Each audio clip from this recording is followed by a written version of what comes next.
Ça y est, c'est ouvert. La DV Lottery 2025 est ouvert aujourd'hui même. Aujourd'hui, il y a eu ouverture de la phase d'inscription. Et donc, dans cette vidéo, je vais vous présenter les instructions qu'il faut savoir et les conditions qu'il faut savoir avant de s'inscrire à la DV Lottery 2025. Donc, voilà une nouvelle opportunité pour toi qui veux immigrer. Tu veux immigrer au Canada, tu veux immigrer en Allemagne, tu veux immigrer au Luxembourg. Maintenant, voici l'opportunité des États-Unis qui s'offre à toi. Et donc, il s'agit de la DV Lottery qui ne demande pas beaucoup d'exigences et qui ne demande même pas d'exigences, qui ne vous demande pas de justifier de quoi que ce soit. Donc, je vais vous présenter tout ce qu'il faut savoir pour que vous puissiez réussir, votre projet d'immigration de DV Lottery. Donc, je tiens à rappeler que cette vidéo sera scindée en deux. Donc, il y aura cette vidéo que je vais publier aujourd'hui même, c'est-à-dire là, au moment où vous regardez.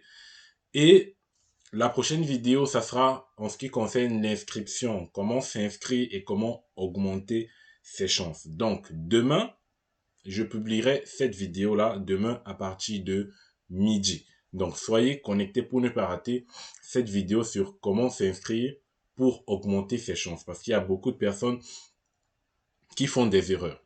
Donc, avant de commencer, je te demande de t'abonner à cette chaîne pour ne pas manquer les prochaines vidéos parce que ça sera très très important. On parle ici de la DV Lottery qui font immigrer plus de 55 000 personnes. 55 000 personnes auront la chance de voyager pour les États-Unis et pas seuls, bien évidemment, avec leur famille. Donc, c'est l'occasion pour toi de t'abonner à cette chaîne et de liker la vidéo.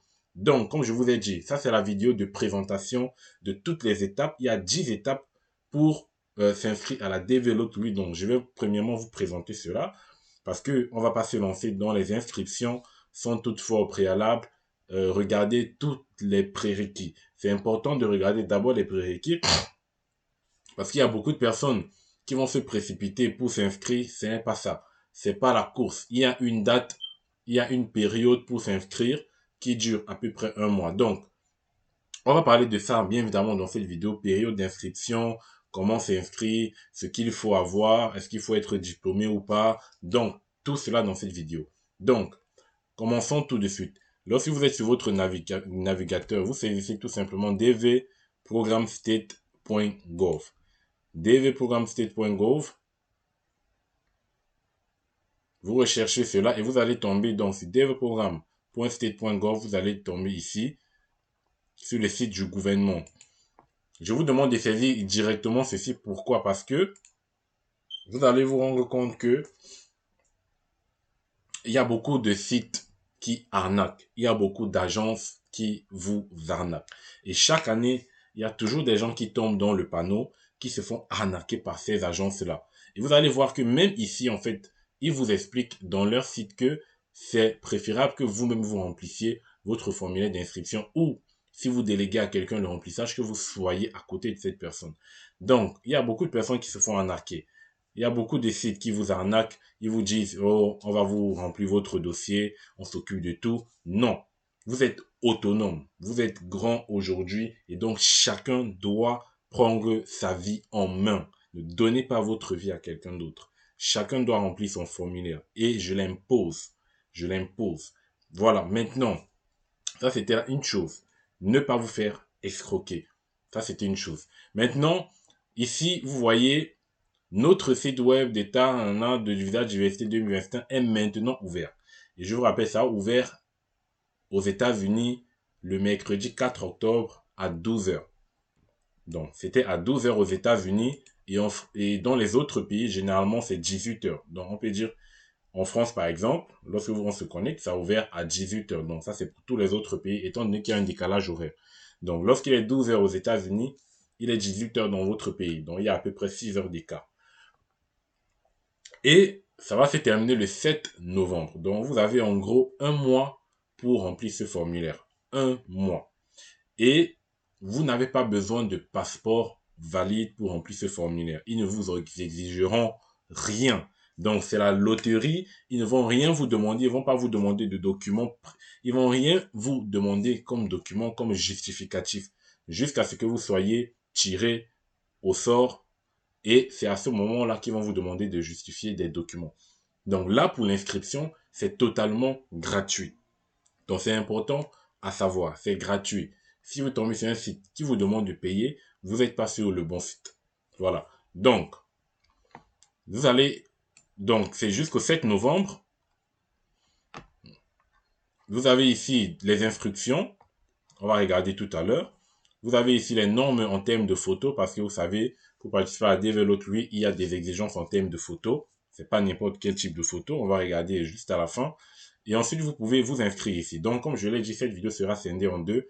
Juste après celle-ci, je débuterai la prochaine vidéo sur les inscriptions et je publierai demain à partir de midi. Donc, restez connectés. Midi, 13h, vous aurez la vidéo. Donc, nous, on va commencer tout simplement par regarder déjà les instructions. Donc, une fois qu'on clique sur instructions, ils vont vous reparler de la période d'inscription. C'est important de le noter. Là, vous avez la version anglaise de l'instruction. Bon, ça, c'est pas très important. Hein, on peut le zapper. Et on va venir tout ici pour avoir le programme de diversité. Et donc, voici les 10 étapes résumées. Donc, ici, en fait, toutes ces étapes vous récapitulent toute votre procédure. Il n'y a aucune chose qui vous échappera si vous suivez cette vidéo jusqu'à la fin. La première étape, soumettre une candidature. Soumettre une candidature. Ici, vous dites qu'il y a une période limite pendant laquelle vous pouvez soumettre votre candidature. Bien évidemment, c'est la période que je viens de vous dire du 4 octobre au 7 novembre. Toutes les inscriptions doivent être soumises électroniquement pendant la période d'inscription. Aucune inscription tardive ou papier n'est acceptée. La loi n'autorise qu'une seule entrée par ou pour chaque personne au cours de chaque période d'enregistrement. Donc, vous n'avez droit qu'à une seule inscription. Donc, si vous vous inscrivez 2 fois, vous serez disqualifié. Et c'est écrit ici. Le département d'État utilise une technologie sophistiquée pour détecter les entrées multiples. Si vous soumettez plus d'une participation, vous serez disqualifié. Donc, parce qu'ils ont constaté qu'il y a des personnes, pour augmenter leurs chances, ils partaient s'inscrire avec beaucoup de comptes pour pouvoir être sélectionné. Donc, si vous faites cela, sachez premièrement que vous serez disqualifié. Après avoir soumis une inscription complète, vous verrez un écran de confirmation contenant votre nom et un numéro de confirmation unique. Imprimez cet écran de confirmation pour vos dossiers. Il est extrêmement important que vous conserviez votre numéro de confirmation. Donc, à la fin de votre inscription, en fait, vous aurez un numéro de confirmation super important. Donc, c'est important pour vous soit de faire une capture d'écran, soit de le noter quelque part, ce numéro-là. C'est très important parce que c'est ce numéro qui vous permettra de vérifier le statut de votre demande, le statut de votre entrée et vous en aurez besoin pour obtenir des informations, des instructions supplémentaires ou pour planifier un entretien pour un visa si vous êtes sélectionné. L'inscription au programme de Developry est gratuite. Quelqu'un qui vous demande de payer, vous refusez. Nous vous encourageons fortement à remplir le formulaire d'inscription vous-même sans consultant en visa, agent de visa ou de facilitateur. Ils le disent eux-mêmes. Je vous l'ai dit en début de vidéo, soyez autonome, remplissez vous-même. Vous vous connaissez mieux que quelqu'un d'autre. Ensuite, la deuxième étape, la sélection des candidats. Comment ça se passe pour la sélection des candidats? Chaque année, le département d'État procède à une sélection aléatoire des demandeurs de visa. Quand on dit sélection aléatoire, c'est-à-dire vous êtes tous placés, toutes les personnes qui vont s'inscrire, vous serez placés quelque part. Et la machine, en fait, va sélectionner comme ça au pif juste des personnes. Donc, ça ne sera pas que tel est blond, tel est noir, ou bien que tel a plus de diplômes, tel a moins de diplômes. Non. Et voilà donc l'avantage l'avantage, je vais pas dire l'avantage, mais voilà l'intérêt en fait de la Developry. Ils ont compris cela. Ils ont compris que pour s'inscrire, vous ne devez rien donner en termes de qualification, en termes d'expérience, en termes de diplôme, rien. Ils ne vous demandent pas cela. Parce que une immigration qui vous demande des qualifications, ça veut dire que l'immigration est sélective. Donc, lorsqu'on ne vous demande rien, ça veut dire que l'immigration n'est pas sélective. Donc, la développement n'est pas sélective. Parce que vous êtes placés tous dans un bassin, c'est-à-dire une personne qui est le plus grand diplômé avec une personne qui n'a aucun diplôme. La personne qui n'a aucun diplôme a la chance d'être tiré du lot par rapport à quelqu'un qui a tous les diplômes. Justement parce que lorsque vous vous inscrivez, il n'y aura aucune information qui va mentionner que tel ou tel a plus de diplômes que d'autres. Donc, sera, euh, chacun aura la même chance, le même niveau de chance. C'est-à-dire, chacun aura le même niveau de chance ou plutôt la même probabilité de gagner. Il n'y aura pas quelqu'un qui aura plus de chances de gagner que d'autres parce que ils ont ceci, parce qu'ils ont cela. Donc, c'est déjà l'avantage. Donc, vous devrez entrer votre numéro de confirmation que vous avez obtenu lorsque vous avez rempli le formulaire d'inscription. Ça, c'est une fois que vous avez été sélectionné pour vérifier. Bon, ça, c'est déjà pour vérifier le statut. Si vous avez perdu votre numéro de confirmation, vous ne pourrez pas vérifier le statut de votre entrée. Donc, c'est important. Nous ne serons pas en mesure de vous renvoyer le numéro de confirmation. Veuillez noter que le département n'enverra pas de lettre de notification par la poste ni n'informera les personnes sélectionnées par courrier électronique. C'est-à-dire, si vous voulez savoir le statut de votre demande, vous devrez vous connecter vous-même à toute heure, à tout moment. Donc, il n'y aura pas il n'y aura pas de mail qui va vous prévenir que les résultats sont disponibles. Bon, bien évidemment, ils ont déjà parlé de la disponibilité des résultats à partir de mars 2024 à peu près, mais il n'y aura pas de mail qui va vous prévenir que ça sera disponible ou pas. Voilà. Donc, vous devez vous-même aller vous connecter pour voir le statut de votre demande. La vérification du statut des participants est le seul moyen par lequel le département d'État informe les personnes sélectionnées de leur sélection. Voilà. Il suffira tout simplement de vous connecter. Donc là, pour ceux qui ont participé en 2024, ils peuvent vérifier du 6 mai au 30 septembre. Donc ça veut dire que pour 2025, ça sera toujours à partir de cette période-ci à peu près. À partir de mai 2024, vous pourrez consulter vos résultats.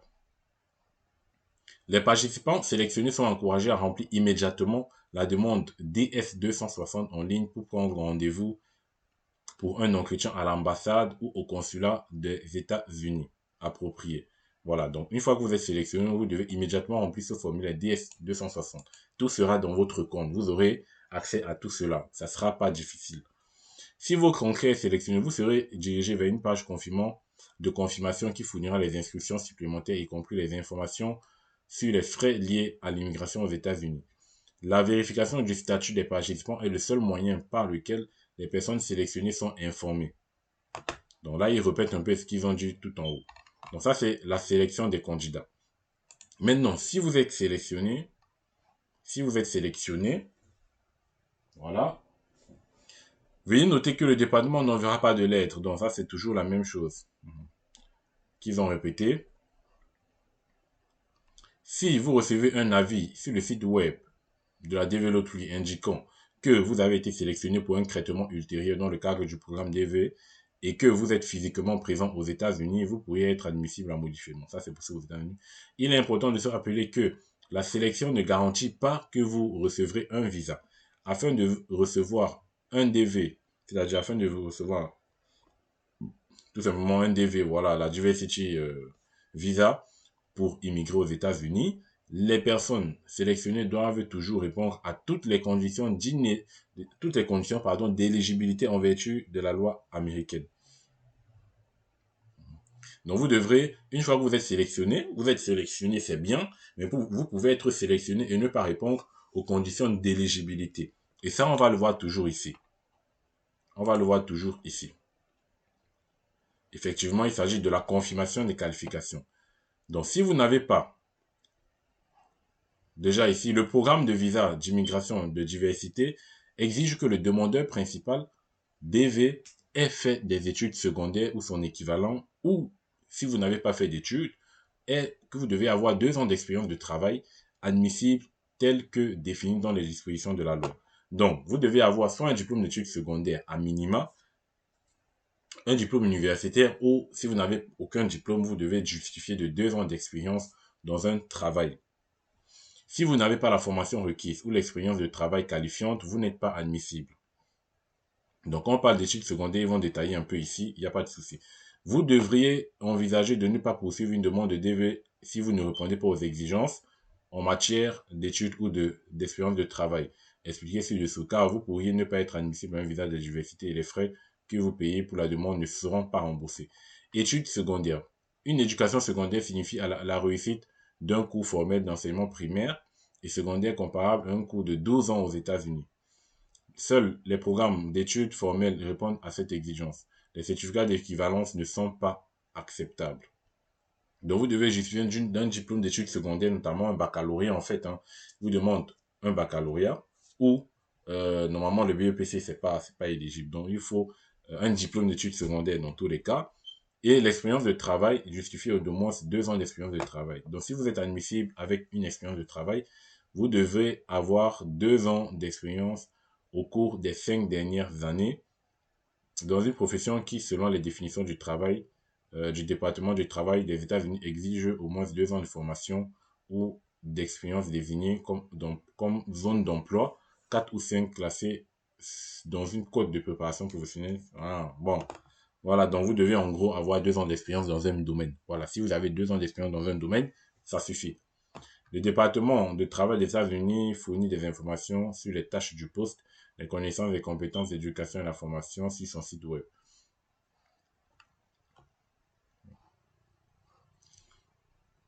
Encore une fois, vous devrez envisager de ne pas présenter de développer si vous ne respectez pas les exigences en matière d'études ou d'expérience de travail, ou si vous avez fourni un numéro de passeport invalide avec votre entrée.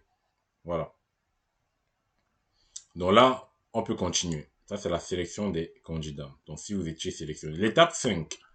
Soumettez votre demande de visa d'immigrant et d'enregistrement. Dans la 5e étape, une fois que vous avez confirmé votre qualification, une fois que vous avez confirmé que vous avez soit un diplôme secondaire, soit 2 ans d'expérience, vous devrez donc, le demandeur principal, tout simplement, et tous les membres de sa famille qui présentent une demande de visa de diversité doivent remplir le formulaire DS-260. Vous devez entrer votre numéro de dossier DV dans le formulaire DS-260 en ligne pour accéder et mettre à jour les informations sur vous-même et votre famille que vous avez incluses dans votre entrée DV. Voilà, donc vous pouvez immigrer avec votre famille. Une fois que vous êtes sélectionné, c'est-à-dire en remplissant votre formulaire, vous allez déclarer dans votre formulaire tout simplement que vous avez de la famille, vous allez rentrer leurs coordonnées, leur nom. Comme ça, si vous êtes tiré au sort, eux, automatiquement, ils seront aussi tirés au sort. Voilà, indirectement. Et vous pourrez remplir ce formulaire, remplir tous les membres de votre famille à l'intérieur et voyager aux États-Unis. Si votre situation familiale a changé après votre entrée dans le programme de diversity, par exemple, si vous avez été marié ou avez eu un enfant, vous devrez ajouter de nouveaux membres à votre famille, à votre cas.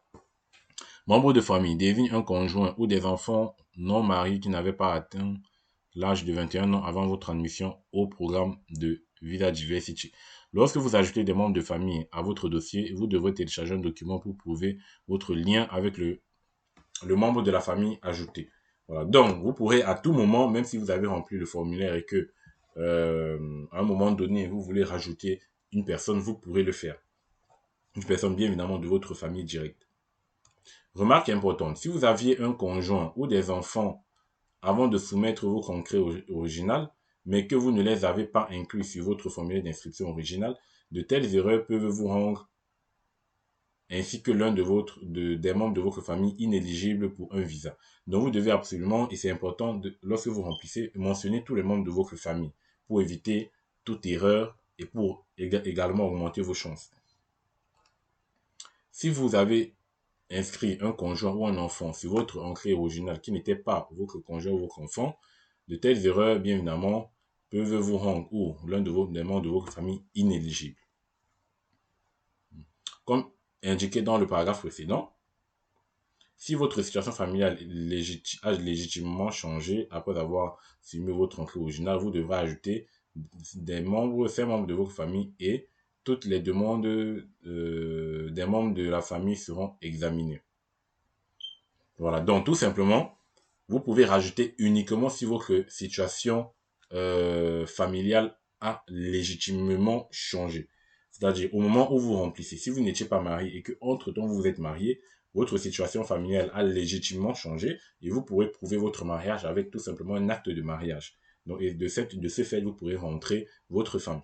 Si, pendant que vous remplissez la développe lui, vous avez eu un enfant, la situation a bien évidemment légitimement changé. Vous pourrez rajouter votre enfant et justifier avec, par exemple, un acte de naissance. Tout simplement. Après avoir soumis le formulaire DS 260 en ligne, imprimez la page de confirmation. Vous devez apporter la page de confirmation à votre entretien de visa. Et c'est à l'entretien de visa qu'on vous dira si vous êtes pris ou pas. Hein. Voilà. Veuillez noter que KCC ne peut vous dire que votre formulaire a été, que si votre formulaire a été traité. KCC ne veut pas dire, ne peut pas vous dire si vous ou les membres de votre famille êtes éligibles. Bon, KCC, je sais pas ce que c'est. Donc, prochaine étape. Donc là, on est à la 6e étape. Donc, soumettre les pièces justificatives. Donc, c'est ici, ils vont vous demander vos diplômes et tout. Donc, une fois que KCC aura réussi à écrire votre formulaire DS 260 pour vous et les membres de votre famille qui vous accompagnent, vous recevrez des instructions sur la façon de soumettre les documents justificatifs. Votre entrevue ne sera pas programmée avant tant que vous n'aurez pas soumis des copies numérisées de tous les documents justificatifs requis, conformément aux lignes de directrice ci-dessous. Donc, si vous n'avez pas soumis vos documents, vos justificatifs, vous ne pourrez pas avoir votre entrevue. Donc, c'est important que, une fois que vous avez reçu l'invitation, vous commencez à remplir le formulaire DS 260 et par la suite, vous mettez immédiatement vos justificatifs. Si vous ne pouvez pas obtenir un document particulier, envoyez une explication expliquant pourquoi vous ne pouvez pas obtenir le document en pièce jointe en format JPG ou PDF à cette adresse mail. Donc voilà, voici une adresse mail que vous pourrez contacter si vous avez un problème de document ou si vous ne pouvez pas obtenir un document quelconque. Donc vous allez vous expliquer avec votre numéro de dossier, bien évidemment, dans l'objet. Et du coup, vous apporterez les documents originaux à votre entretien avec l'agent consulaire. Et il vous dit ici, il est fortement recommandé de commencer ce processus tôt.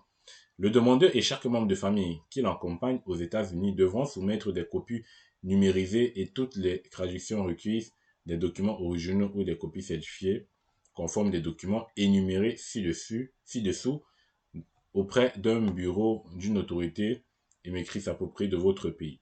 Vous devrez apporter les documents originaux à vos conquérants de visa à l'ambassade ou au consulat des États-Unis ainsi que toutes les traductions requises. Documents. Les documents ici, bon, là, il vous liste les documents, certificat de naissance. Là, il vous explique un peu certificat de naissance et tout. Dossier judiciaire, non, on peut dire c'est le casier judiciaire. Hein. Dossier militaire pour ceux qui ont fait des formations militaires. Certificat de police. Donc, chaque demandeur âgé de 16 ans ou plus doit présenter tous les certificats de police requis. Que doit soumettre le demandeur? Le demandeur doit présenter les certificats de police conformes aux lignes directrices suivantes. Le certificat de police doit couvrir toute la période de résidence du demandeur dans cette région, être délivré par l'autorité policière et inclure toutes les arrestations, motifs et tout. Donc, le certificat de police, c'est dans votre vie, vous allez dans une préfecture ou dans une mairie, vous demandez un certificat de police tout simplement. Ils vous disent comment obtenir un certificat de police. Déterminer dans quel pays un demandeur est tenu d'obtenir un certificat de police. Le tableau ci vous aidera à déterminer. Communiquer avec les autorités policières compétentes. En sélectionnant le pays approprié, à partir de la page réciprocité par pays, vous obtiendrez les renseignements supplémentaires sur la façon d'obtenir un certificat de police. Donc, on essaye de cliquer là.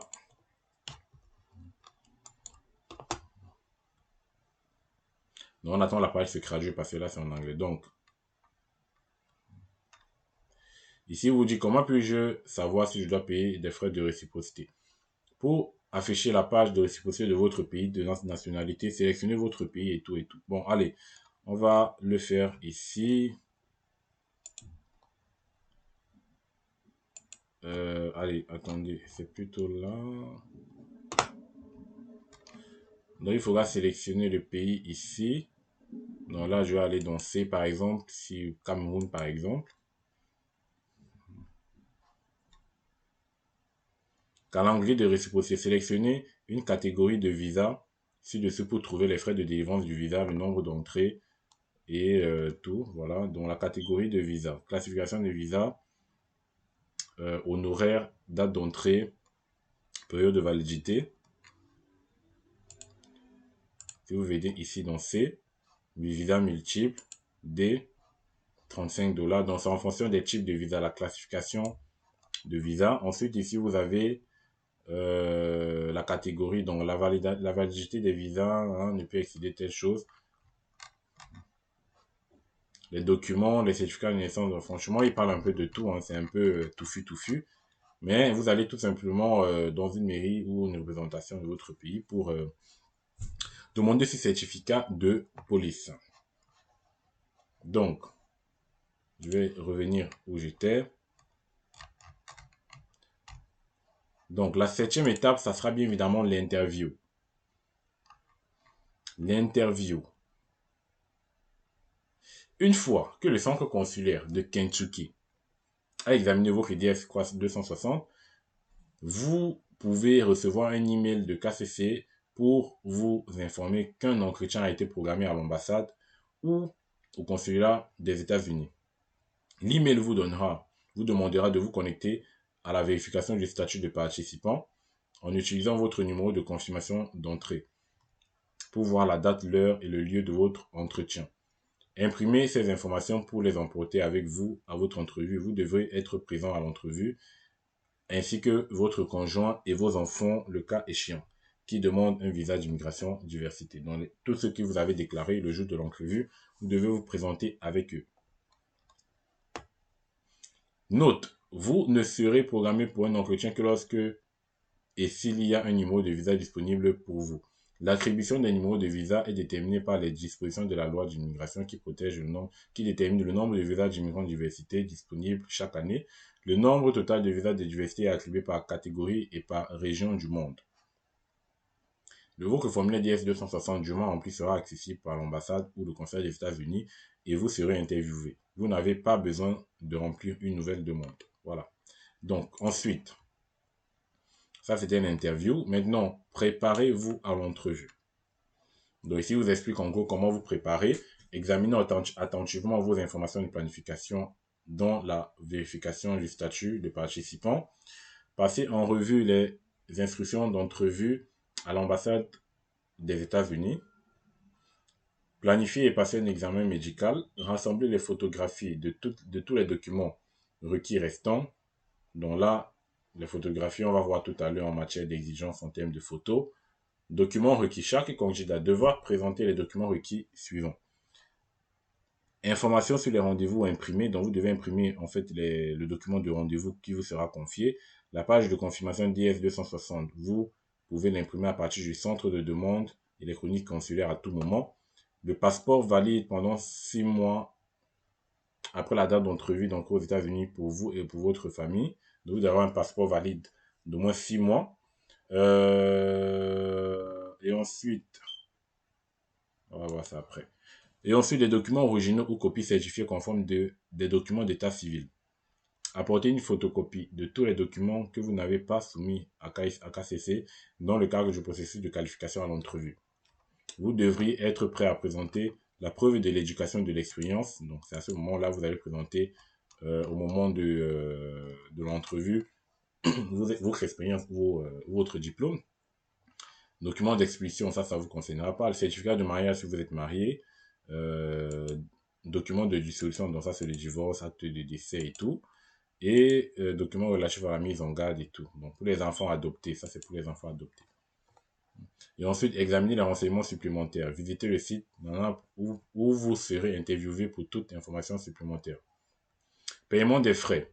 Donc, après l'entretien, chaque candidat doit payer les frais de visa de diversité. Pour les demandeurs DV 2022, les frais sont de 330 $ par personne. Donc, si ça veut dire tout simplement que les frais n'ont pas changé, vous devrez payer 330 $ par personne. Ces frais ne sont pas remboursables qu'un visa soit délivré ou non. Les procédures de paiement des frais varient d'une ambassade ou à l'autre. Donc ça, c'est au moment de l'entrevue. Ils vont vous dire comment payer tout simplement. On ne va pas regarder comment payer ici.